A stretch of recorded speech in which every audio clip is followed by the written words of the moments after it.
Africa, a continent rich in culture, history, and resilience, has produced visionary leaders, freedom fighters, revolutionaries, and nation builders who led movements, built nations, and changed the course of history. Join us as we share their brief history and the achievements of Africa's greatest leaders.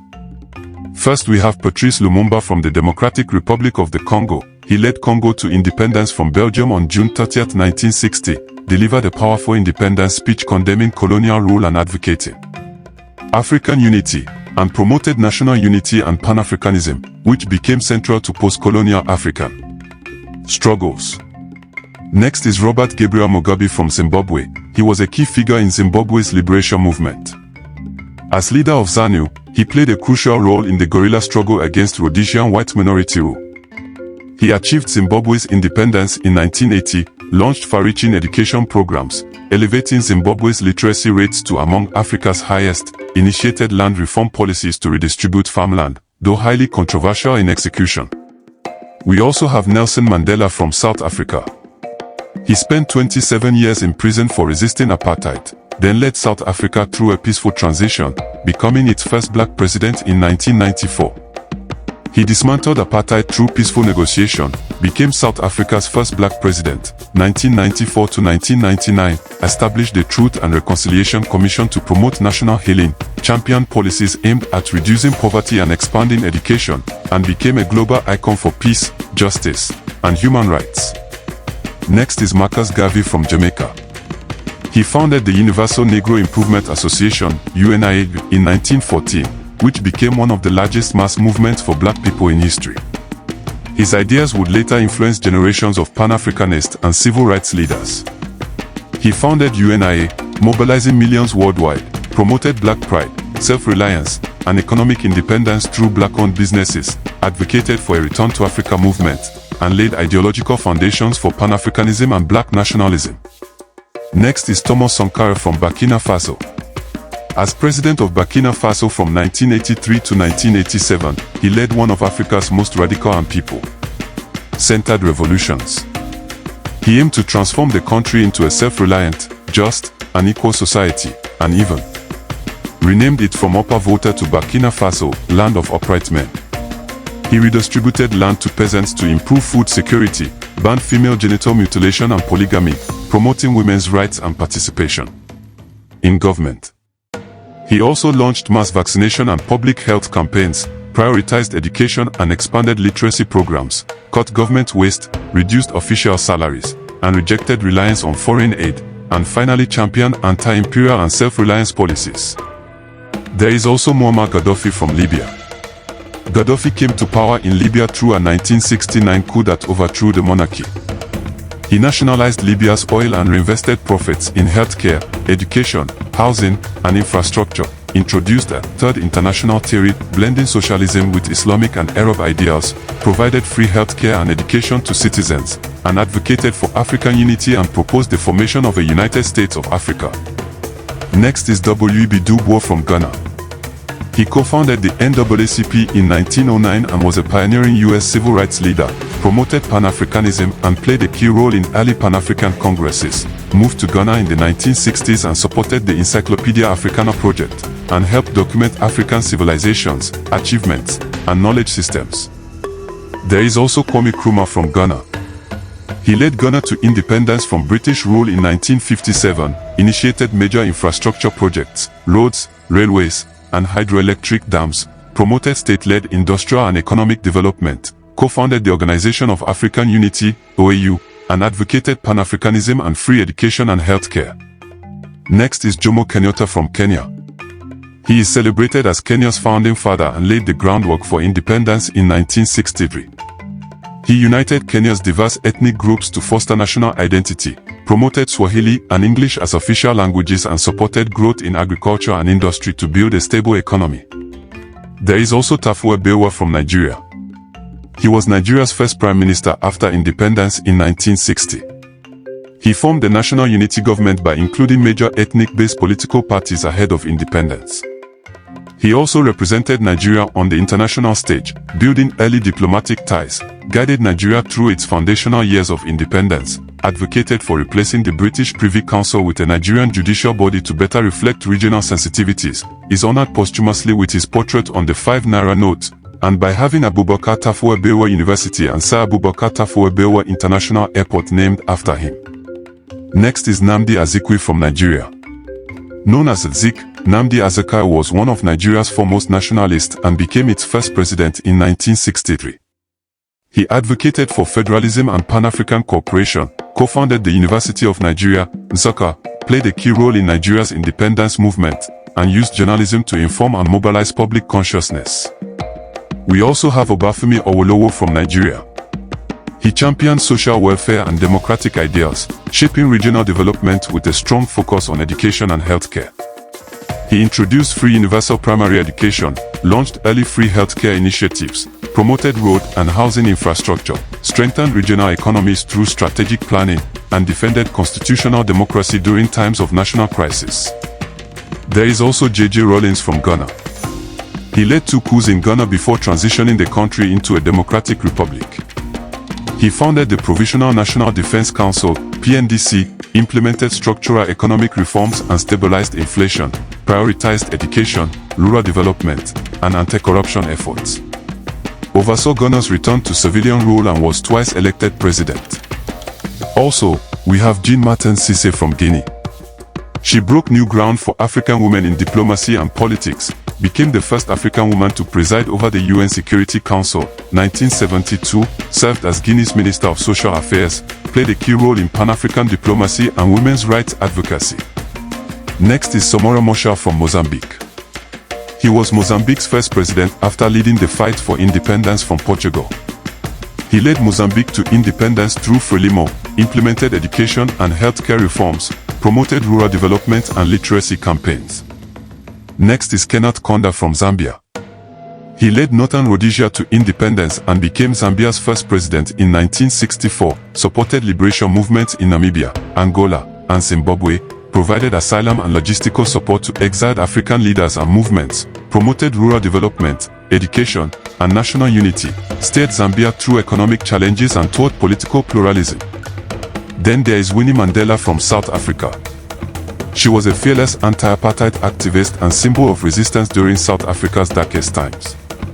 She became a leading figure in the anti-apartheid struggle during Nelson Mandela's imprisonment, co-founded the United Democratic Front, UDF, a major anti-apartheid coalition, championed human rights, particularly those of black South African women, endured bans, surveillance, imprisonment, and personal hardship while remaining politically active, and inspired generations of activists and feminists in South Africa and beyond. There is also Oliver Tambo from South Africa. He served as president of the African National Congress, ANC, in exile and maintained the organization during apartheid repression, built global alliances and mobilized international solidarity against apartheid, coordinated the ANC's diplomatic, military, and political wings. He also helped lay the foundation for the transition to democracy in South Africa, returned after apartheid ended and became a respected elder statesman. Next is Haile Selassie from Ethiopia. He was the Emperor of Ethiopia from 1930 to 1974 and a symbol of African independence and resistance to colonialism. He abolished slavery in Ethiopia, modernized government institutions and expanded education and healthcare, improved infrastructure and promoted state development. In 1936, he made a historic appeal to the League of Nations against Italian fascist aggression, and then went on and co-founded the Organization of African Unity, OAU, in 1963 to promote African solidarity and independence. Then there is Julius Nyerere from Tanzania. He is Tanzania's founding president, and was a philosopher president and one of Africa's most respected leaders.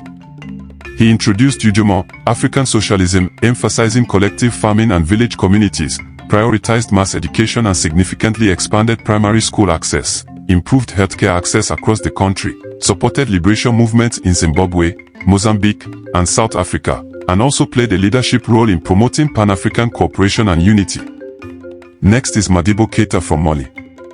He was Mali's first president after independence in 1960, nationalized key industries and Mali's banking sector, implemented agrarian reform policies to support rural populations, promoted socialist development models aligned with African values, championed West African integration and was a vocal Pan-African advocate, and sought to reduce dependency on former colonial powers. We also have Ahmed Sékou Touré from Guinea. He rejected the French community in 1958, gaining Guinea full independence, nationalized natural resources and promoted state-run development, emphasized literacy, social development, and mobilization of citizens in governance, supported anti-colonial struggles across Africa, and was a staunch Pan-Africanist, advocating African unity and solidarity. Next is Steve Biko from South Africa. He founded the South African Student Organization, SESO, and led the Black Consciousness Movement, advocated psychological and political liberation for Black South Africans, empowered youth, and inspired a new wave of anti-apartheid activism. His death in police custody in 1977 became a turning point, sparking international outrage and condemnation of apartheid. Then there is also Muhammad V. He was instrumental in leading Morocco to independence from French and Spanish colonial rule. Helped lead Morocco to independence in 1956 through peaceful negotiation, symbolized national unity and resisted colonial division tactics, guided early post-independence governance and reform, promoted modernization, education, and social development, and opened Morocco to diplomatic and economic engagement with the broader world. We also have Edward Wilmot Blyden from Liberia. He advocated for Pan-Africanism and the cultural regeneration of Africa long before it became a popular movement, promoted the repatriation of African descendants from the Americas to Africa, served as Liberia's Secretary of State and Minister of the Interior, and became the President of Liberia College, now the University of Liberia, where he influenced generations of African students. He also wrote influential works like Christianity, Islam and the Negro Race, which challenged Western assumptions about African inferiority, promoted the development of an independent African identity, separate from European cultural norms, and actively encouraged cooperation between African Muslims and Christians as a strategy for unity. His intellectual legacy shaped the thinking of later Pan-African leaders, including Marcus Garvey, George Padmore, and Kwame Nkrumah. Next is Franz Omar Fanon from Martinique. He authored the seminal anti-colonial text, Black Skin, White Masks, and The Wretched of the Earth, which became foundational to post-colonial studies, developed a powerful critique of the psychological trauma caused by colonization on both the colonized and the colonizer, advocated for violent revolution as a legitimate path to decolonization in deeply entrenched colonial systems. He served as a key member of the Algerian National Liberation Front, FLN, during the Algerian War of Independence. His work inspired liberation movements across Africa, the Caribbean, Latin America, and the United States, including the Black Power and Civil Rights movements, criticized the post-independence African elite for replicating colonial structures of oppression, and called for a new humanism rooted in African identity and dignity, free from colonial influence. We also have Robert Mangoliso Sobukwe from South Africa.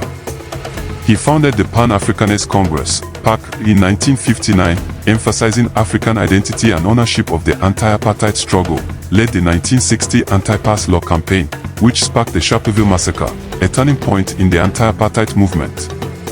He was imprisoned and later held in indefinite solitary confinement under the Sobukwe Clause, a special apartheid law created to detain him without trial, highlighting how seriously the regime viewed his influence.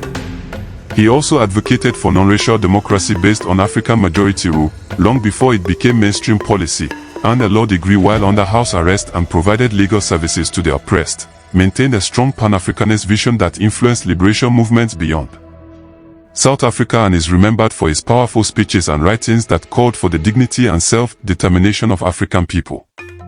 And last but not the least is Martin Robinson Delaney from the United States.